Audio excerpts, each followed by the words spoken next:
Doctor Sudhanshu Mathur को कौन नहीं जानता। बहुत बड़े तथा मशहूर डॉक्टर थे।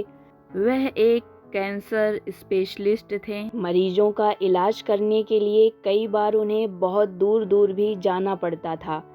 एक बार वे किसी सम्मेलन में भाग लेने के लिए किसी दूर के शहर जा रहे थे। वहां उनको उनकी नई मेडिकल रिसर्च के महान कार्य के लिए सम्मानित किया जाना था। डॉक्टर माथुर बड़े उत्साहित थे।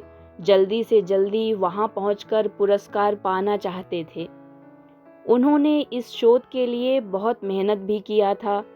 जब डॉक्टर माथुर सम्मेलन में भाग लेने जा रहे थे तो उनके प्लेन के उड़ने के कुछ समय बाद ही उसमें तकनीकी खराबी आ गई, जिसके कारण प्लेन को आपातकालीन लैंडिंग करानी पड़ी।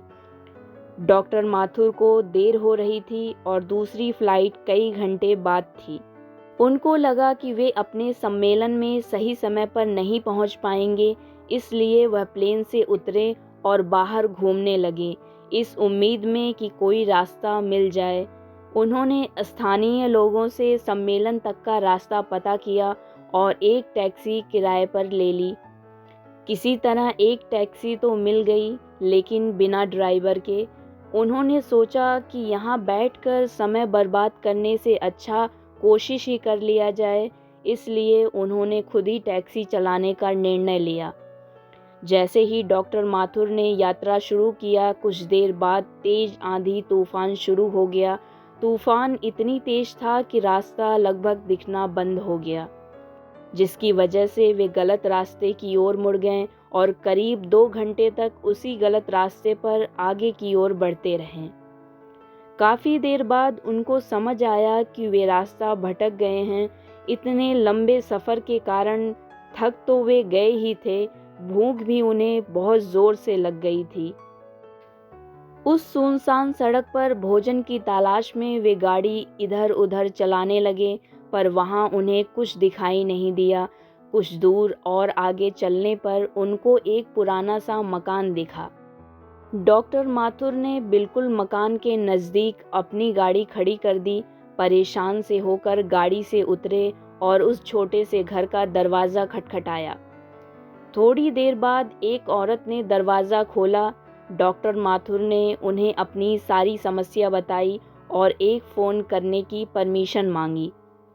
उस औरत ने कहा कि उसके यहाँ फ़ोन नहीं है। डॉक्टर माथुर को समझ नहीं आ रहा था कि अब वे क्या करें।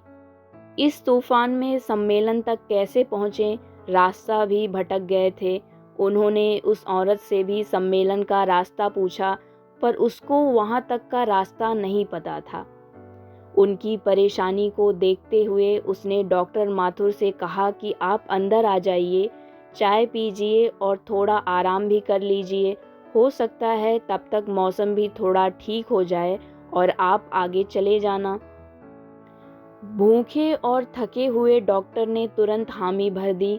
उस औरत ने उन्हें बिठाया और बड़े सम्मान के साथ चाय और कुछ खाने को दिया।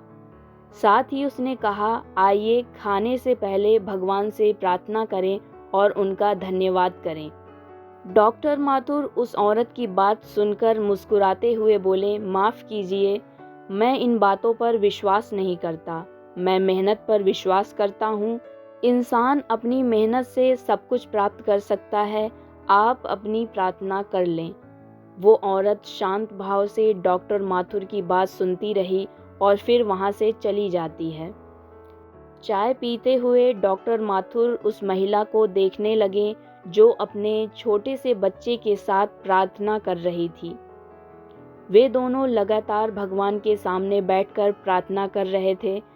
डॉक्टर माथुर को लगा कि हो न हो इस महिला को कोई समस्या है। जैसे ही वह औरत अपने पूजा के स्थान से उठी तो डॉक्टर ने पूछा, आपको भगवान से क्या चाहिए? क्या आपको लगता है कि भगवान आपकी प्रार्थनाएं सुनेंगे? आप इतनी देर से उनसे कुछ मांग रही हैं, आपकी क्या समस्या है?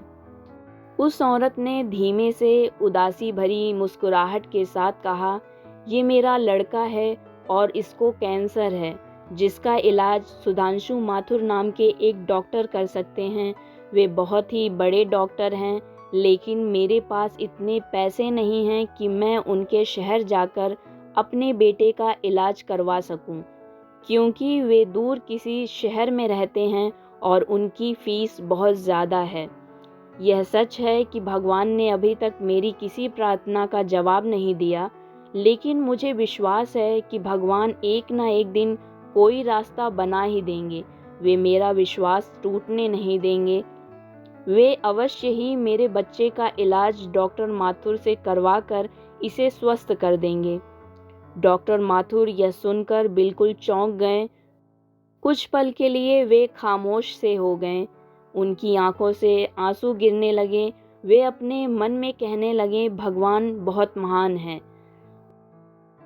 उन्हें सारी बीती घटनाएं याद आने लगीं, कैसे उन्हें सम्मेलन में जाना था, कैसे उनकी फ़्लाइट को इस अनजान शहर में आपातकालीन लैंडिंग करानी पड़ी और कैसे टैक्सी के लिए ड्राइवर नहीं मिला और वे तूफ़ान की वजह से रास्ता भटक गए और यहाँ आ गए। वे समझ गए कि यह सब बस इसलिए नहीं हुआ कि भगवान को केवल इस औरत की प्रार्थना का उत्तर देना था, बल्कि भगवान उन्हें भी एक मौका देना चाहते थे कि वे भौतिक जीवन में धन कमाने, प्रतिष्ठा कमाने आदि से ऊपर उठें और असहाय लोगों की सहायता करें। वे समझ गए कि भगवान चाहते हैं कि मैं उन लोगों का इलाज करूं जिनके पास धन तो नहीं है, लेकिन उन्हें भगवान पर विश्वास है। उन्होंने उस औरत को सारी सच्चाई बताई और उसके बच्चे का इलाज करके उसे बिल्कुल ठीक कर दिया और वे असहाय और गरीब लोगों का इलाज फ्री में करने लगे। आप चाहे किसी भी मुश्किल में हों, चाहे आप पर कितनी भी बड़ी मुसीबत आ जाए, आपको कभी भी भगवान के ऊपर से भरोसा नहीं खोना चाहिए। अगर आप हिम्मत और धैर्य के साथ मुश्किलों का सामना करते रहेंगे और आपको खुद पर तथा भगवान पर भरोसा है, अटूट विश्वास है, तो भगवान आपकी ज़रूर सुनेंगे और आपके विश्वास को टूटने नहीं देंगे। चाहे थोड़ी देर हो जाए, लेकिन वो आपके लिए कोई न कोई रास्ता ऐसा बना देंगे जिससे आप उस मुसीबत से निकल सकें। अगर आप ध्यान से देखेंगे और महसूस करेंगे तो पाएंगे कि ज़िंदगी में सबके साथ ऐसी घटनाएं होती हैं। जब आप बिल्कुल उम्मीद खो देते हैं और हिम्मत हारने लगते हैं, तब आपको कहीं से अचानक मदद मिल जाती है और आशा की किरण दिख जाती है। तो बस आप धैर्य के साथ भगवान में विश्वास रखें और अच्छे कर्म करते रहें। देर से ही सही, पर भगवान आपको हर मुश्किल, हर मुसीबत से बाहर निकाल देंगे। दोस्तों, हर व्यक्ति के जीवन में कठिन समय तो आता ही है, पर कुछ ही लोग इसे समझते हैं और इससे बहुत कुछ सीखकर आगे बढ़ जाते हैं, तो कुछ लोग कठिन समय में हार मान जाते हैं और प्रयास करने के बजाय उसी को जीवन समझकर जीने लगते हैं। मुश्किलें या कठिन समय हमें जीवन की वो सीख देकर जाती हैं जो कोई स्कूल, कोई कॉलेज और कोई किताब हमें नहीं दे सकती। बुरा वक्त आदमी को मजबूत बनाता है, दुनिया से परिचित करवाता है, अच्छे और बुरे में फ़र्क समझाता है और ज़िंदगी को जीने के सही तरीके बताता है। ये कहानी अगर आपको अच्छी लगी हो तो चैनल को लाइक, शेयर और सब्सक्राइब कीजिए ताकि आने वाली कहानियों को आप सुन सकें।